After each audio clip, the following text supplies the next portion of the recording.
کفر کی تاریخ گھٹا زمانے پر چھائی تھی، ظلمت کا دور تھا، بے دینی کا شور تھا، دنیا بھر کی آفتیں زمانے کو گھیر چکی تھیں، زمانے بھر کی مصیبتیں دنیا پر دست شفقت پھیر چکی تھی۔ میٹھی نیند سونے والے لمبی تانے سو رہے تھے، خوش بختوں کے نصیب اپنی تقدیر کو رو رہے تھے۔ یکا یک رب تبارک و تعالی کا فضل و کرم ہوا، دفعتاً ہوا کا رخ بدلا، رحمت کی گھٹائیں آئیں، نوری فضائیں چھائیں، گلیاں مہکنے لگیں، بلبل چہکنے لگیں، کلیاں چٹکنے لگی، نافذ زمین کعبہ رب العالمین سے یہ چمکتا نور برسر ظہور آیا۔ حضور اکرم صلی اللہ تعالی علیہ وآلہ وسلم کی ولادت باسعادت پر جانور بھی خوشیاں منا رہے تھے۔ دیکھیے کتاب مرآت حسن بے مثال میں فرماتے ہیں کہ جب حضور اکرم صلی اللہ علیہ وسلم کی ولادت باسعادت ہوئی تو پورب کے جانور پچھم جاتے، پچھم کے جانور پورب آتے اور راستے میں ایک دوسرے کو خوشخبری سناتے کہ مبارک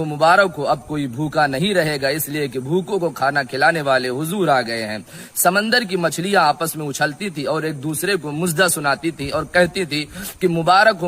ہو، اب کوئی ستایا نہیں جائے گا، اس لیے کہ غریبوں کو سینے سے لگانے والے مصطفیٰ آ گئے ہیں۔ گویا کہ دنیا کے ذرے ذرے میں حضور کی آمد کا چرچا تھا، برگ و ثمر خوشیاں منا رہے تھے، خشک و تر خوشیاں منا رہے تھے، زمین کے گوشے گوشے میں حضور کی ولادت باسعادت کی خوشی منائی جا رہی تھی، آسمان پر ملائکہ خوشیاں منا رہے تھے، جنت میں حور و غلمان خوشیاں منا رہے تھے، مگر ابلیس اپنی قسمت پر رو رہا تھا، آہو بکا کر رہا تھا، زار و قطار رو رہا تھا۔ آج اسی ابلیس کی اولادیں جنہیں وہابی اور دیوبندی کہا جاتا ہے، یہ وہ لوگ ہیں جو رسول اللہ صلی اللہ تعالی علیہ وآلہ وسلم کا کلمہ پڑھنے کا بھی دعویٰ کرتے ہیں، پھر اپنی کتابوں میں لکھتے ہیں کہ معاذ اللہ حضور کی میلاد منانا شرک و بدعت ہے، معاذ اللہ رب العالمین۔ یہ وہابی دیوبندی وہ لوگ ہیں جو اپنی تحریر و تقریر میں کہتے ہیں کہ معاذ اللہ حضور کی آمد پر خوشی منانا ناجائز و حرام ہے، معاذ اللہ رب العالمین۔ لہٰذا مسلمانوں، ایسے وہابیوں دیوبندیوں سے اپنے آپ کو بچاؤ، اپنے اہل و عیال کو بچاؤ اور اپنے ایمان و عقیدے کی حفاظت کرتے رہو، حضور کی آمد پر خوشیاں مناتے رہو، جھنڈے لگاتے رہو، گلیاں سجاتے رہو۔